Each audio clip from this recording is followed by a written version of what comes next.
Hello, good evening, and thank you for being with us tonight. I'm Blake Berman. Hauling in healthcare leaders. As President Trump hits the road tonight to talk prices, he's vowing to bring the insurance CEOs to the White House. I said, I think that the insurance companies, we should have a meeting and we should talk to them. Because I would say that maybe with one talk, they would be willing to cut their prices by 50, 60, or 70%. That coming as the president stood next to the top pharma executives and revealed which drugs will soon see price drops. Happening right now, the Epstein files document dump. The Department of Justice releasing thousands of pages. So what's in them? And is the DOJ living up to the law? Also this evening, searching for a motive. What authorities are now revealing about the Brown and MIT shooter, along with how the White House is changing up immigration policy as a result, and power problems. Communities all across this country now rising up against AI data centers. We'll show you the towns now saying no as electricity bills become too much.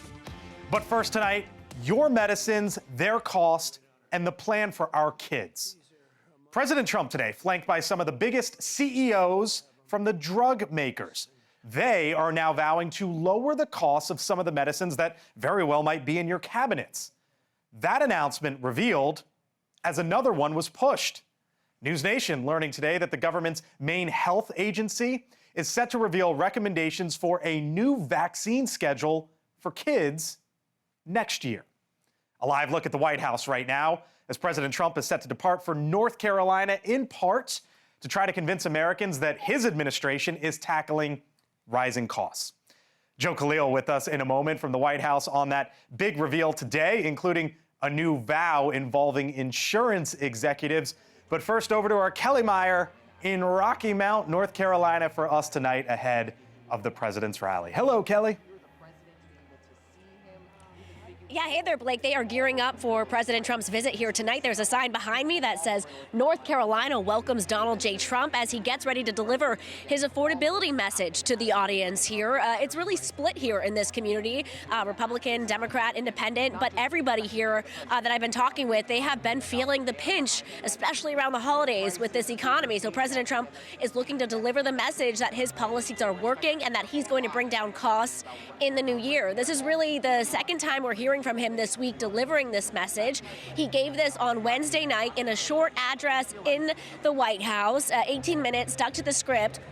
We'll see how it goes here tonight. We know we were just with him in Pennsylvania, and he gave a 2-hour-long speech, kind of weaving away from that message of affordability and weaving in some more of his campaign greatest hits. We'll see if he does that here tonight or if he sticks to the message that he had on Wednesday and that he wants to make sure he gets across to the American people. As you mentioned, you heard from them earlier today talking about lowering drug costs. We'll hear more about that here tonight, as well as what other plans he may have to bring down costs for Americans in the weeks and months ahead. But this is his second stop this month, touting affordability, Blake.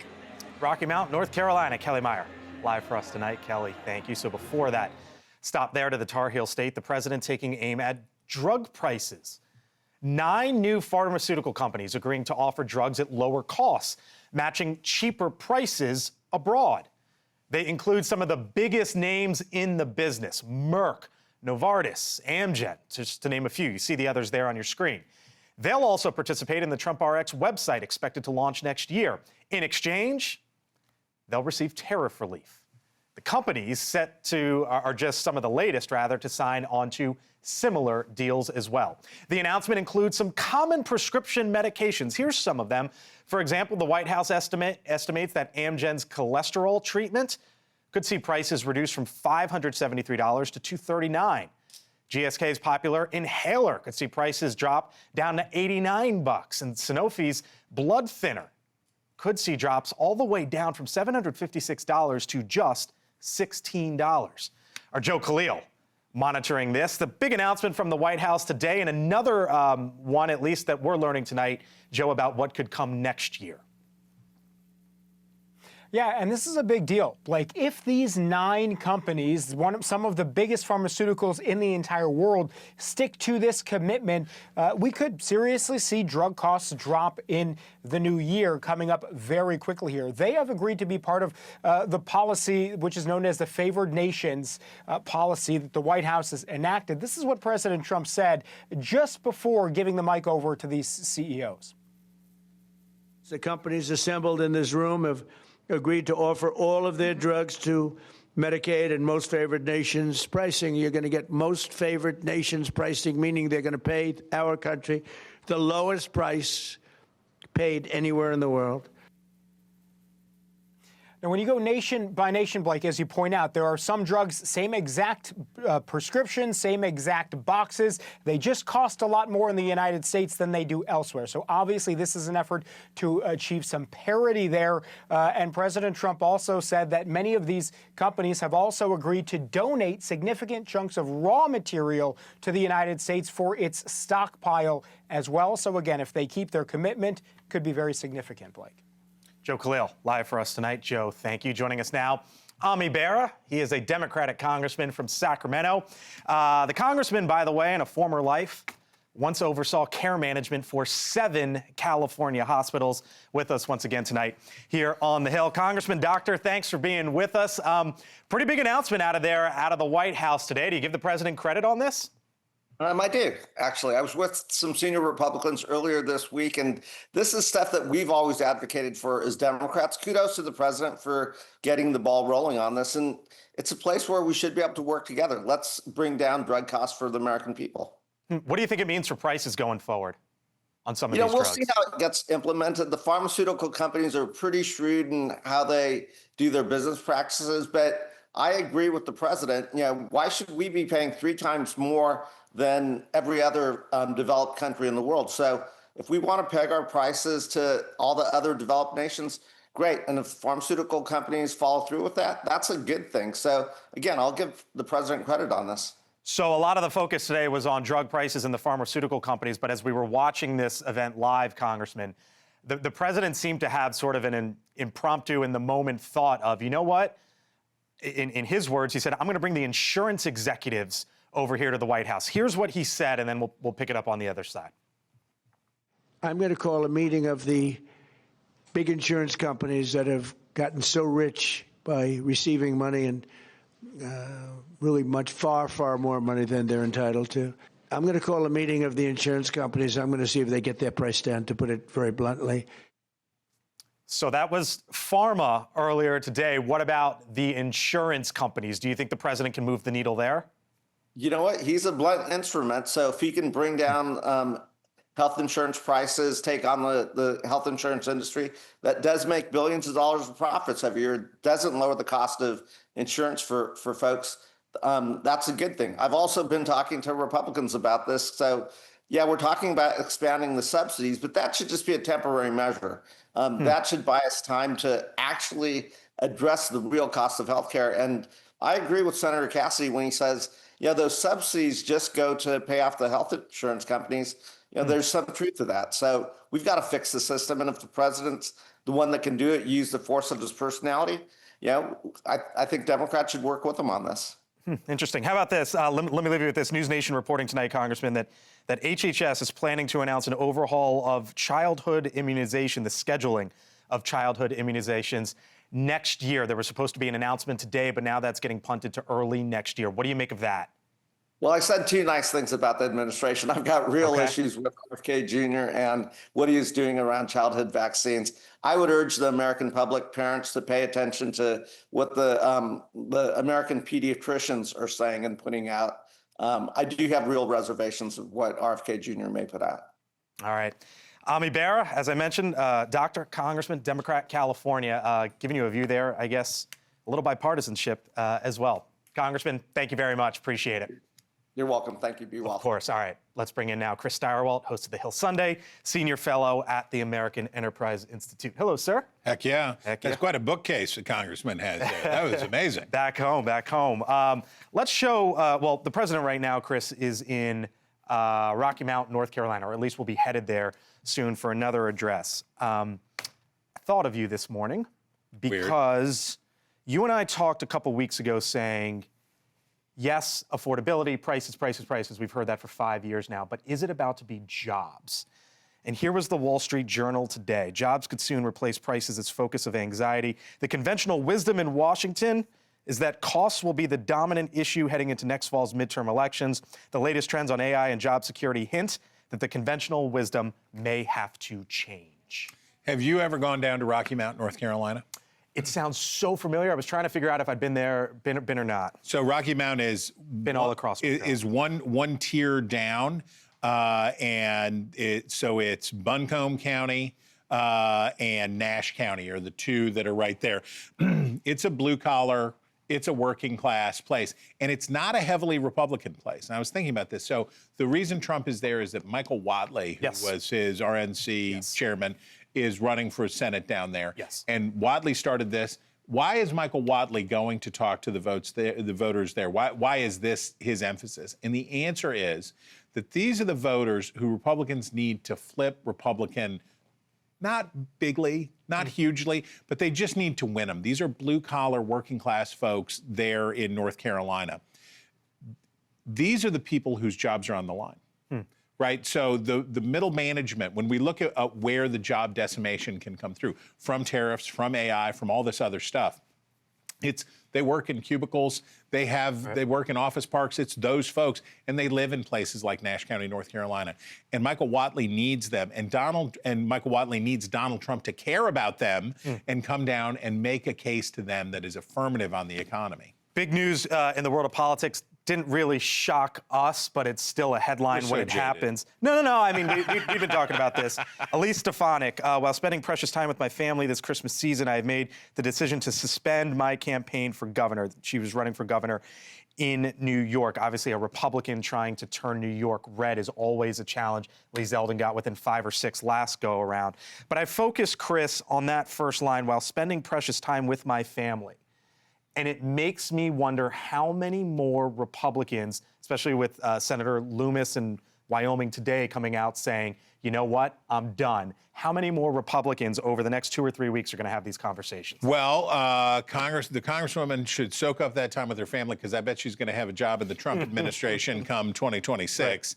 Right. But for most of the people, we have made the work of both getting elected to and serving in Congress hideous, heinous, dehumanizing, awful work. And you don't get to do anything. Right. You just get to sit around on your hands and wait for leadership to tell you how to vote.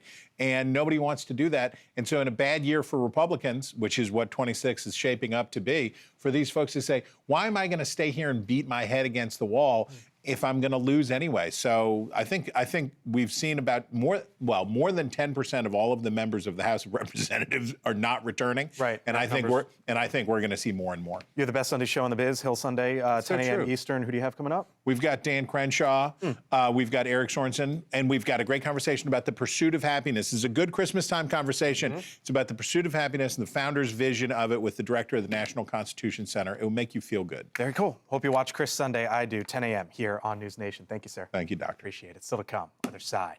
An end-of-the-year reality check. Why the Secretary of State warning the war between Russia and Ukraine might not be ending anytime soon. Plus, the search for a motive as law enforcement authorities connect the Brown and MIT shootings. How the Trump White House is now responding with a new immigration move. And power problems. Towns in America are now saying no to data centers. Not in our backyard, they say. I'll show you where the pushback is happening and why this could very well just be the start. I'm Blake Berman. I thank you for being with us tonight. Back on the other side, 4 minutes out.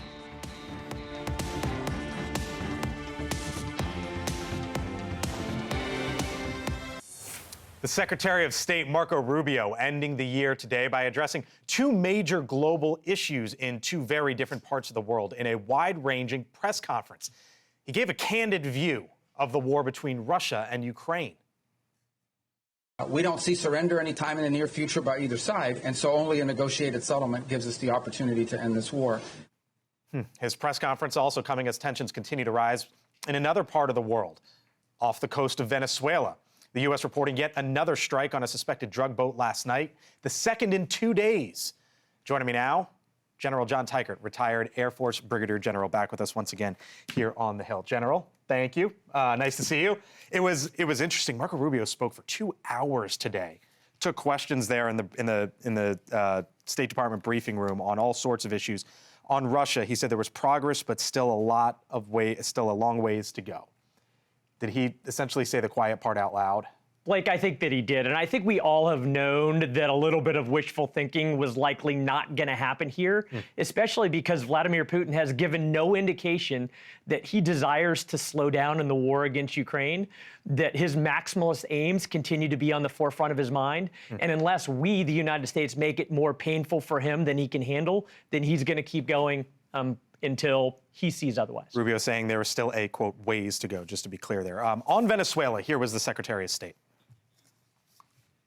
The single most serious threat to the United States from the Western Hemisphere is from transnational terrorist criminal groups, primarily focused on narco trafficking. There's one place that doesn't cooperate, and it's the illegitimate regime in Venezuela. Single most serious threat in the Western Hemisphere from transnational terrorist criminal groups focused on narco trafficking. Is he right?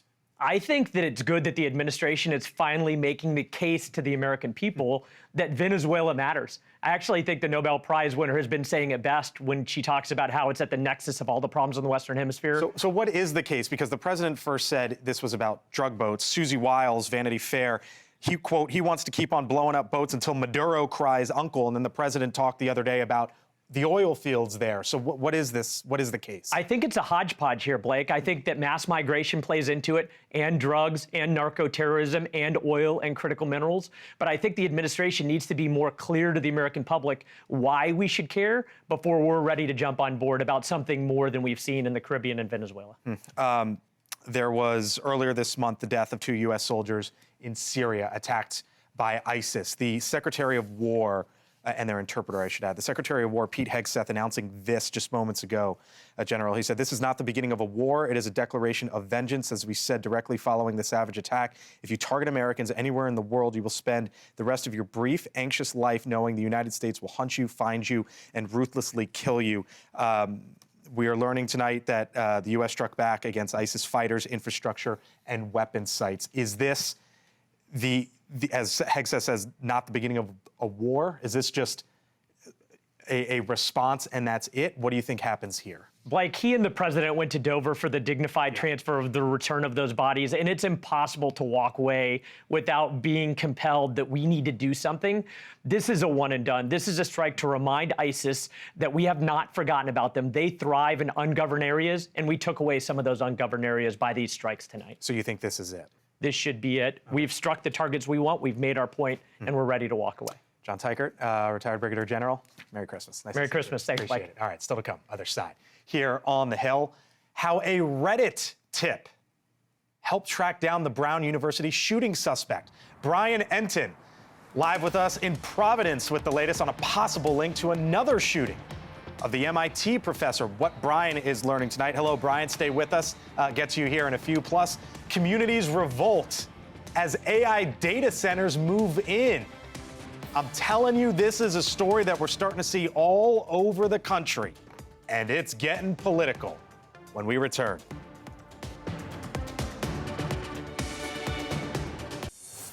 The Homeland Security Secretary Kristi Noem today making a major change to immigration rules after the murders at Brown University and the shooting of an MIT professor.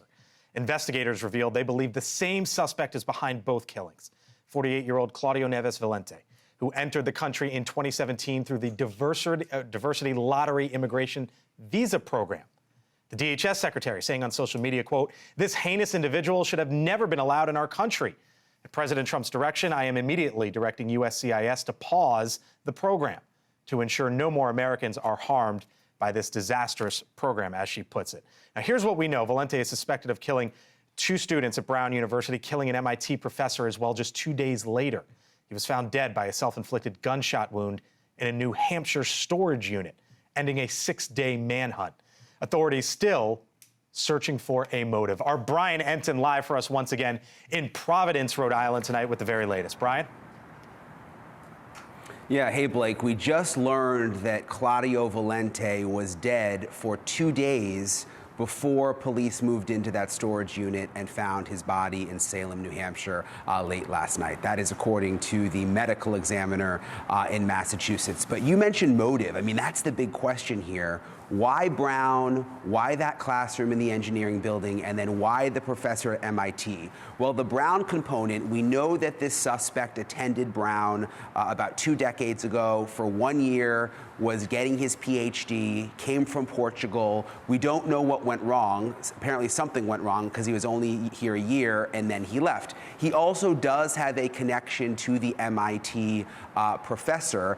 They studied together, we are told, in Lisbon, Portugal, about 20 years ago. That professor, by the way, highly distinguished, highly successful in the physics realm at MIT. Was he somehow jealous of the professor because he really made it in that world? We don't know. And again, why Brown? Why shooting these random innocent kids? We may never know. We don't know if there's a manifesto. One other thing, Blake, there is a sort of a hero in all of this, and this part is really interesting. There's this homeless man, we only know him as John, in Providence, who is also a Brown alum and was apparently living in the basement of the engineering building and actually spotted this guy, had an altercation with this guy in the bathroom, played cat and mouse with him a bit, drove him away, got a good description, and then was able to give that description to police, a description of the car. And it seems that's what really brought this whole thing together, Blake. Is he going to get the $50,000 reward, Brian? Well, that's the big question. I mean, it's all over Reddit right now. There's already there's campaigns online for him. Everybody's like, this guy deserves the $50,000. Yeah. Also, people are saying Brown should give him housing. Brown should forgive his student debt if he still has it, because at the end of the day, he saved the day. It is a little strange, though, when you think about Brown's security, that there was a homeless man living in the basement of the engineering school, where they also happen to not have really any surveillance cameras. So it's really opened up a can of worms, too, when it comes to just how secure this campus is. Indeed.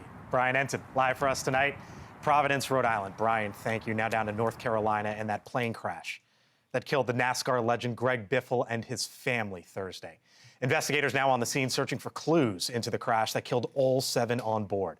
The Cessna business jet went down yesterday afternoon shortly after takeoff from Statesville, North Carolina. The airplane was trying to return to the airport when the crash happened. Investigators saying today they are still determining who was piloting the plane at the time of the crash and what could have caused that tragedy. We believe the plane was turning back to the airport immediately, maybe for some kind of issue.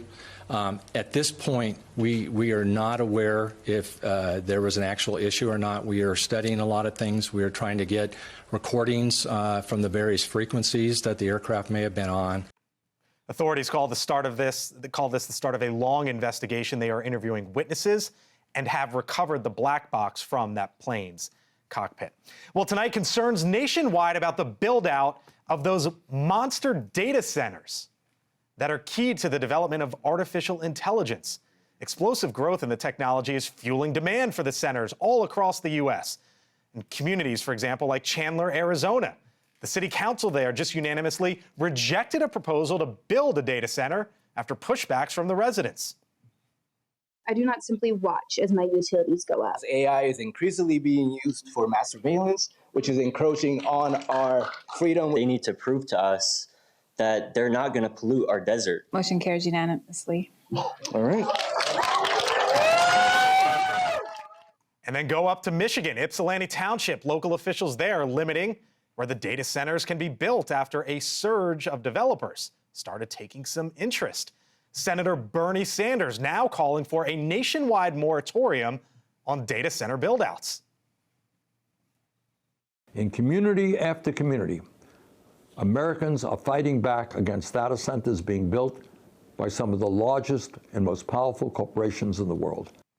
Now, there are more than 4,300 data centers, it's believed at this time, all across the country. You can see the map there in every single state. The top 5 hubs: Virginia, Texas, California, Illinois, and Ohio.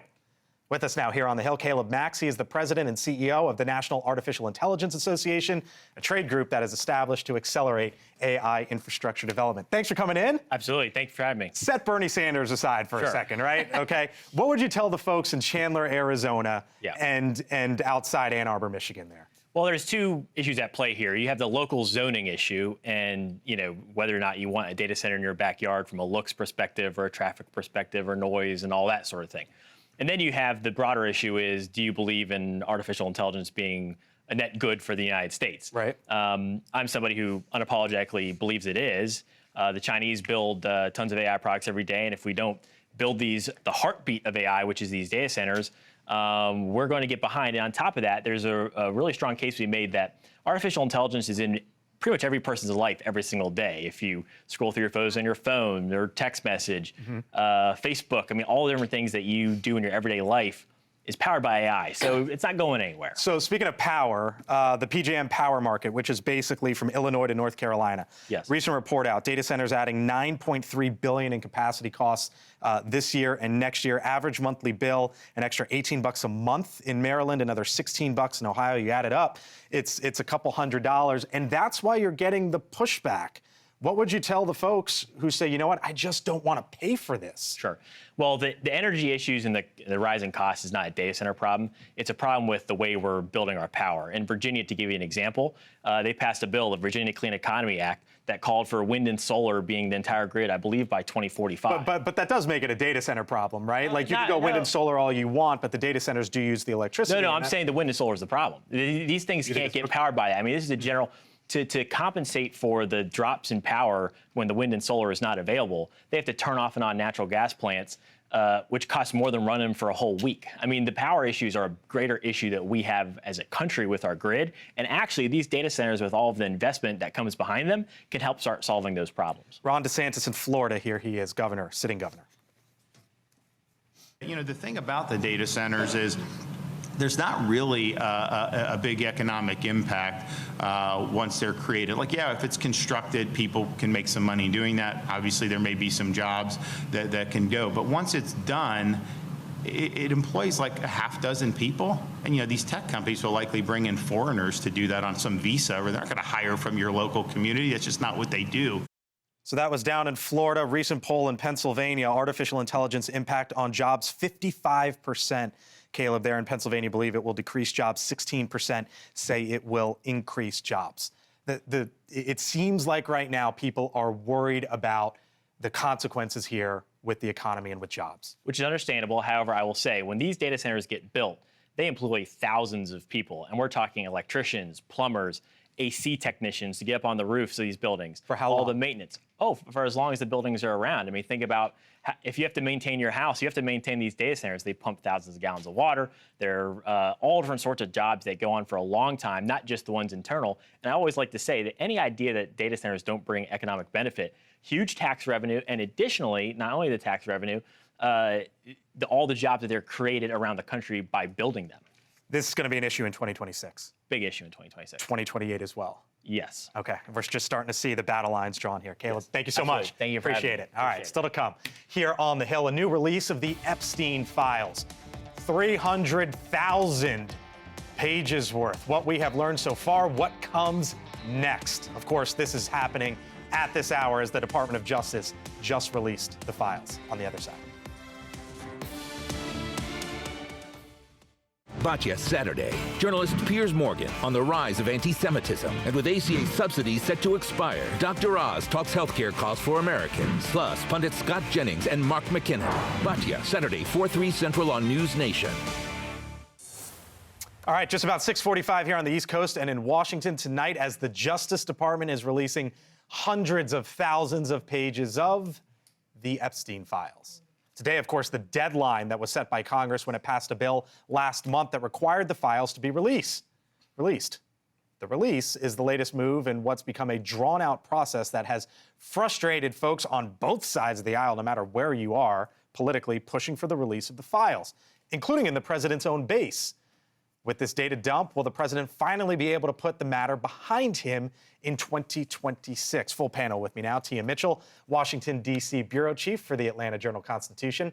Annalise Keller is the former communications director for Senator Cory Gardner. And Yemisi Egbawali, former Biden White House press office chief of staff. Hello to you all. Thanks for being here. This is the story, one of them that dominated 2025, right? And there's hundreds of thousands of pages right now, and, you know, drip, drip, drip, it's coming out. Does it end tonight? I don't think so. I mean, they almost guaranteed that it didn't end tonight because they only put 300,000 out.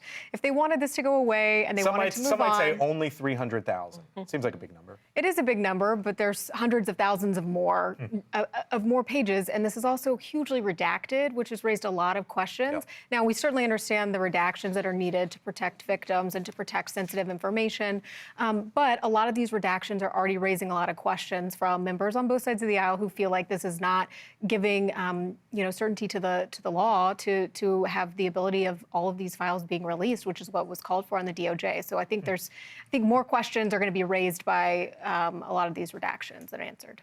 Yeah, for Democrats, I don't really see the political gain here on pushing on the Epstein files. Look, Garcia, the congressman, has done a really great job of working with House oversight and doing his job, which is like pushing on the Epstein file. But outside of that, Democrats going into 2026 got a lot more things that affect the daily lives of average Americans. And those independents and swing voters are just not going to vote on the issue of the Epstein files. Every day that you're not talking about prices or jobs or prices, you're saying and you're talking about something else as a Democrat. It's just not useful. It doesn't add any real cachet. You're not grabbing voters by getting some leeway with the Epstein file. I think it's more for the Dan Bongino crowd. Okay. Susie Wiles, Tia, of course, there was that Vanity Fair piece that was published this week in which she gave interviews over the course of a year. Speaking of Pam Bondi, the Attorney General, quote, and this is the White House Chief of Staff, quote, I think she completely whiffed on appreciating that this was the very targeted group that cared about this. First, she gave them the binders full of nothingness. And then she said that the witness list or the client list was on her desk. There is no client list, and it sure as hell wasn't on her desk. Yeah, so, I mean, to your point, maybe the Democratic voters, the base of the Democratic Party, aren't as plugged in on this. They are now, but they probably weren't originally. But the Republican base is and has been for years and has been told by Republican elected officials all the way up to President Trump that the release was coming and exposing powerful people was coming. And that's why this issue is important and a big deal. That's why, you know, it's interesting to see the White House kind of split. Their messaging has been all over the place because you've had Donald Trump say this is a hoax, but then he signed the bill to allow for the release. You've had Pam Bondi say there's a list on my desk, and now you have Susie Wiles saying the list never existed. And those mixed messages are what is leading to a big split among MAGA Republicans, and that's why Democrats aren't letting up, because they know it's hurting the Republican Party. A lot of the pictures, early pictures that have come out have involved Bill Clinton. Yemisi, what about the former president showing up extensively in the release tonight? I think every Democratic Congress member that has been interviewed about this has said it does not matter who is in it. Everybody should be rounded up and asked about it. All right. Live look right now, by the way, Rocky Mount, North Carolina, where President Trump will speak on the economy. Later this evening, just a couple hours or so from now, affordability, top of mind for voters this year. There we go. You see the sign in the background, right? Lower prices, bigger paychecks. It seems that is the message from the White House as they put the president on the road. Just last year, Donald Trump won re-election there in the state of North Carolina after talking about prices. Now the midterms, less than a year away. Annalise, as the president goes on the road there, he's going in support of Michael Whatley, someone who was on this show last night, the former RNC chair. He said this. Right now, President Trump is creating jobs, wages are going up, inflation is going down. We also have the tax provisions that were passed last July, extension of the Trump tax cuts, middle tax class tax cuts, plus no tax on tips, no tax on overtime, no tax on Social Security. When people get their tax bills and their refunds this year, they're going to be in better shape. Should that be the message there? It's got to be, but also people have to feel it. So it's more than just, are some of these things true? there is certainly truth that in the tax bill, he's extending a lot of these tax cuts. They're not going to be seeing an increase in their tax bills. They're going to be seeing, there are lower gas prices. There are some of these things that they're talking about, and he's got to talk about it, but people have to feel it, and that is the disconnect. Isn't that like when your side of the aisle back in 21, 22 said, hey, we got this infrastructure bill, and when the infrastructure bill comes, everybody's going to feel it and the economy is going to be great? It's kind of the same argument. There's certainly a risk, I think, with talking extensively about the tax bill and having people just not feel it in their pocketbooks. I mean, the economy has got to get better, and and there's really a short time horizon for this to happen. I think if we're talking about this past April and we're looking at a midterm election and people are still not feeling that, and in particular independent voters, who I think are the really important voter bloc here, then that, I think, spells trouble for the midterms. I mean, it's going to be hard for them to keep on the messaging of let's blame the other guy. I think if Democrats keep forward focusing on the president is Trump right now, the president is responsible for the economy, and they hit the ground with that messaging, I think they're going to pick up a lot of voters come November 2026. Tia, Atlanta Journal-Constitution, obviously he's not in Georgia, North Carolina, though, but you know that region well. Here's some of what's happening in North Carolina, at least on the economy front. 15,200 jobs added, but 4,200 manufacturing jobs lost. Grocery prices in North Carolina over the past 6 months, up 4.2%. And then when you talk about housing, call it up 0.5% or essentially flat there in the Tar Heel state. Trump going there to try to support Michael Whatley, who, according to the polls, is losing by a handful to Roy Cooper. If that's the head-to-head matchup, the betting markets have it at about 75% that the Democrat will win this race. Right, and we're talking about a Senate race in the midterms. Just like Georgia has a Senate race in the midterms, they're going to be two of the most closely watched Senate races. And one is a seat currently held by Republicans that Republicans want to hold on to. Another is a seat currently held by Democrats, in Georgia, John Ossoff. So that's why Trump is going to North Carolina. He's trying to help push this message that the economy is strong, that people should be feeling better. But so far, that's not working. But this is what he needs to be doing. The question is, can he stay on message? The question is, quite frankly, back to the big, beautiful bill and the taxes and things like that, will there be shifts that are perceivable to regular Americans? It can't just be the president saying, it's a hoax and the economy is getting better. It's got to be people saying, yes, I perceive it, I feel it, and it's paying off. But the reason why he's going is because these margins in Congress, these majorities are very slim, and Republicans are concerned about losing their majorities. Tia, Annalise, Yemisi, thank you for being in on a Friday night. Hope you get some time off next week. Yes. Yeah. All right. Merry Christmas. Thank y'all. Appreciate it. Still to come. Erica Kirk drops a presidential pick who she is backing in 2028. Plus, did you see this story? The country star Jelly Roll gets a pardon, and it didn't come from the president. On the other side.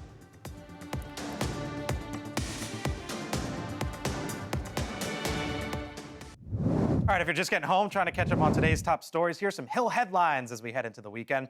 Erica Kirk backs Vance for president ahead of 2028. The CEO of Turning Point USA and the widow of Charlie Kirk throwing her support behind the possibility of J.D. Vance in 2028.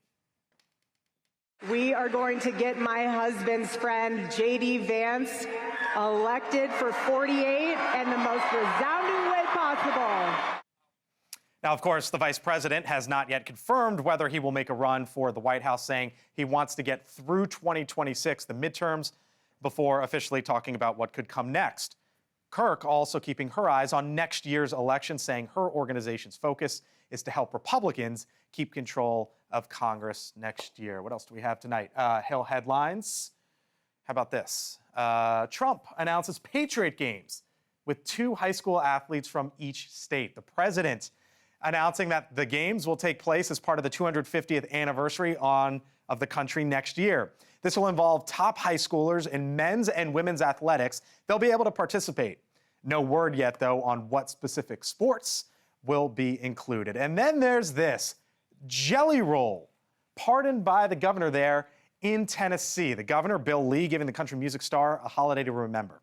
Jelly Roll was convicted of robbery and drug possession when he was a teenager in 2005.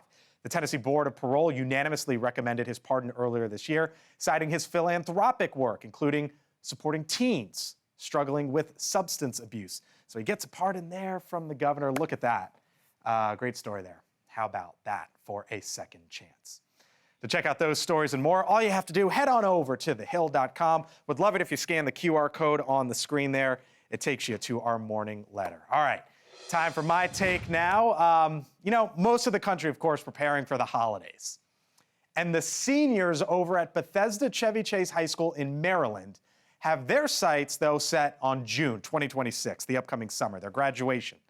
And they have a very specific commencement speaker in mind, Michelle Obama. But how do a group of teenagers, kids, get a former First Lady to come to campus? They start by posting these videos, which racked up hits by the millions. Watch. This is day 2 of asking Michelle Obama to speak at our high school graduation. Let's go! In order to show our love and support for you, Mrs. Obama, we got palm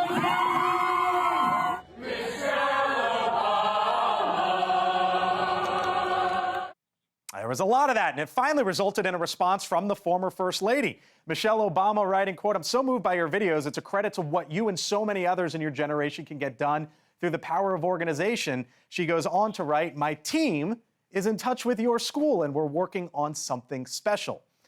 Now, the seniors might eventually forget what they learned this year in algebra or world history or whatever they're taking. But they probably won't forget the ultimate lesson here.